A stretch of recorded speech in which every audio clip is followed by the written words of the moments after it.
So today I'm talking with Charles Dumbrille, who is Chief Risk Officer at IN-D-Tel International. So what can you tell me a little bit about the work that you do, Charles?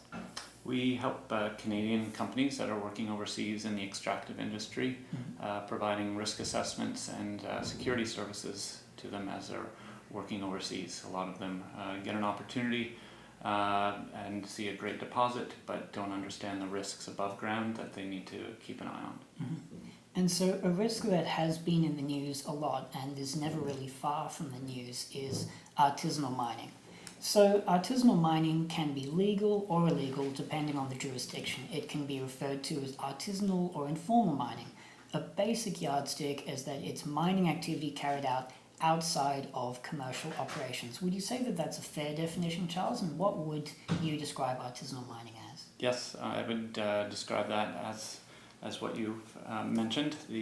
Depends on every country and their mining code and the concessions on the land that they are on. It involves people that are usually from the country but maybe from an urban area and are coming in to look for work that they could not find elsewhere. Okay, so the stories around artisanal mining and who these people are is as varied as many countries as there are on the planet, basically. But the topic itself, artisanal mining, is never really far from the news. So in June of 2019, 43 miners were killed at a Glencore site in the Democratic Republic of the Congo.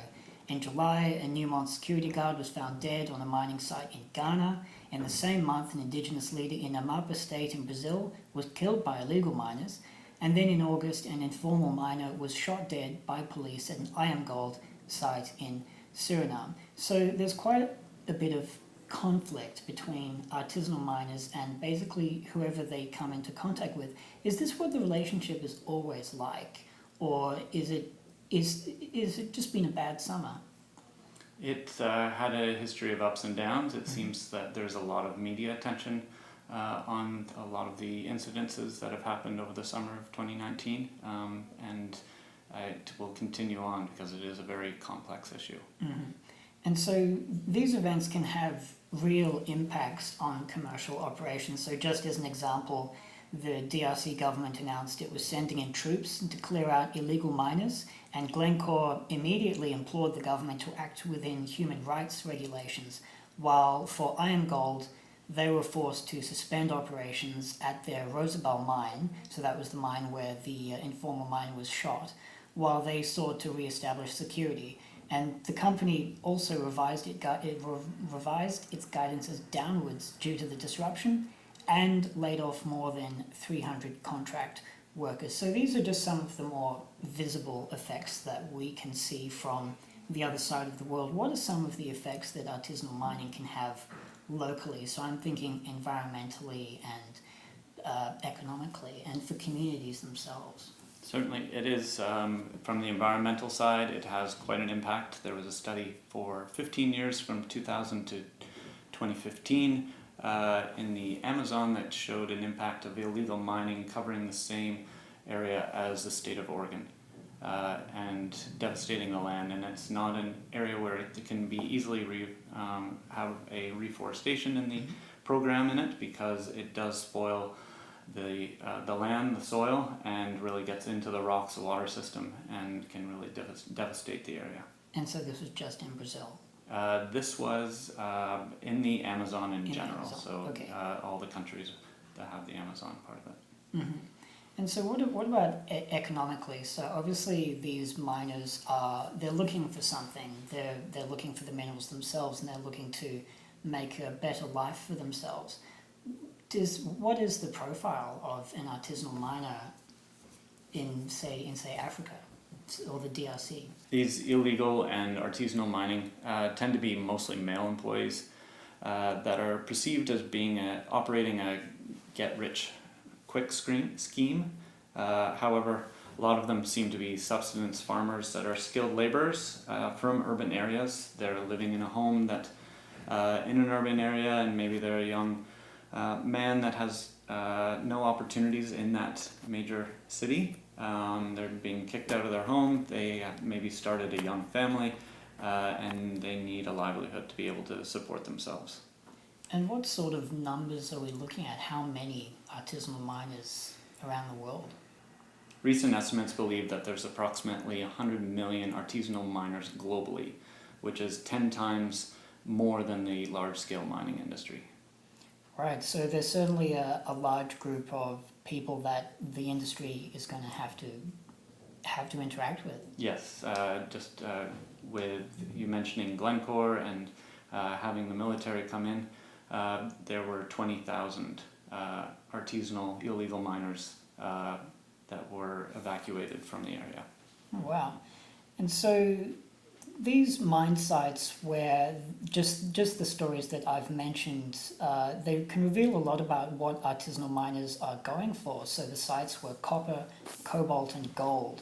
Artisanal miners go for what's trending, much like investors themselves. Is that fair? Yes, absolutely, and it can change with the market. Okay, and speaking of the market, so in July there was a report from Bloomberg that artisanal miners in the DRC were turning towards copper because the cobalt price was too low. So it reached below $15 a pound, having been as high as $45 a pound in early 2018. So just recently there have been more reports that Glencore would be shutting its copper cobalt Mutando mine in the DRC due to those prices. Do you think that that sort of action by Glencore would drive artisanal miners back towards cobalt, or do they respond as quickly as the market itself? There could be. There's analysts out there that are estimating that cobalt may return in a higher price than what it is without the production of Glencore's operations.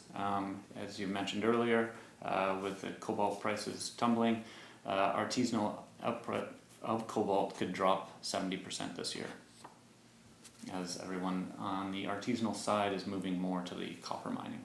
Okay, and that was from a report done by Darton Commodities out of the UK. Mm-hmm. And speaking of Darton Commodities, so I spoke with Andres Gerbens of Darton a few months ago, and he said that artisanal mining contributed more than 20% of the DRC's total cobalt output in 2018, so it is quite a significant contributor to that country's output. Can the same thing be said for, say, Galamsey miners in Ghana or illegal miners in Brazil and Suriname? Do they play a huge role in the development of mining industries in countries around the world? Hypothetically, if all of a sudden the artisanal mining industry stopped. Yeah. Absolutely. There's large percentages of from 15 to 20% of gold, 80% of sapphires is estimated to be from artisanal mining around the world. The diamond market could be as much as 20%. In Liberia, there's nearly 50,000 miners, spent $13.5 million on local goods and services, so it's also a local economic in the country's economy. It certainly adds a good chunk of the GDP. Mm-hmm. So even though artisanal miners might throw up lots of problems, it's not really something that we want to stop. Absolutely. As a politician in that country, you need to have your citizens employed, those votes employed, and have opportunities for them and a livelihood. If you cut off that livelihood, you'll lose your next election. When Glencore implored the government in the DRC to ensure that they abided by human rights laws, yes, they were speaking to a different audience, that being the Western audience back home in public scrutiny. What sort of role do you think that public scrutiny plays in the artisanal mining sector around the world, and for companies that are operating in close quarters with artisanal miners? These issues make investors quite nervous, and they want to make sure that operations run smoothly. They want to make sure that operations continue as they best they can, and it's also a humanitarian. You can have a backlash from the NGOs in the area, environmental groups in the area, and breaking international laws that can really clog, can really halt an operation quite quickly. Okay, and so mining companies would want to stay on the issue, so I suppose that goes to the next question: does artisanal mining cost commercial miners money? Yes, they are not only perhaps removing, or are we looking at artisanal legal mining, or are we looking at illegal miners in general? Because there's that theft of trespassing on the concessions, and taking what is rightfully the mining company's operations, but it's also the labor involved of monitoring the health and safety of these artisanal miners in the area, and not affecting the mine site itself. If there's an artisanal miner on the other side of a wall and it collapses and kills employees like it has in other parts of the world, there's certainly that cost.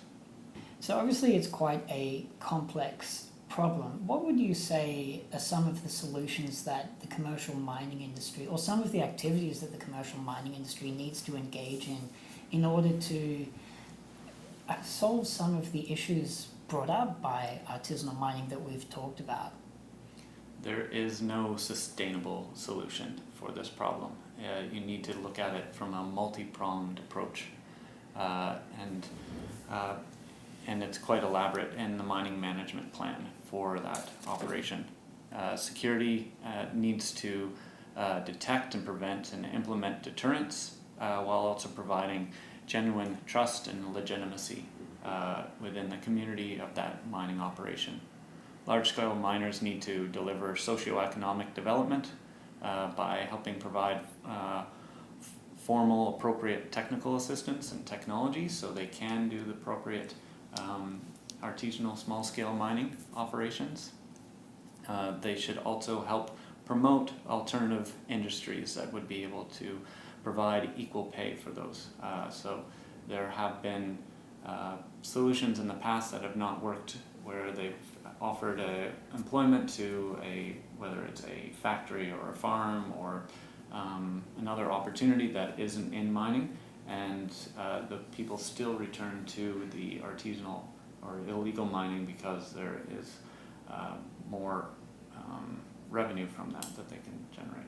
I think education is key. Education both from the investor, from the mining operations, the mine builders, and the artisanal small-scale mining, illegal mining, and showing the environmental effects and the health and safety effects that they have for themselves from the chemicals that they use. It's quite easy to get into the industry when you have no other opportunities there, and it's finding solutions to, if they're wanting to stay in that industry, and help educate them to properly do their job in a safe, environmentally acceptable way of moving forward. Artisanal miners are a fact of life all around the world. It is often traditional lands that they are operating on, and Western companies have come over the top of them through their national governments. And you told me a few weeks ago that there's a lot of research flooding all over this subject looking for solutions. Do you think that there is a way that artisanal miners and commercial miners, commercial operators, can coexist without the sort of clashes that we've seen over this summer?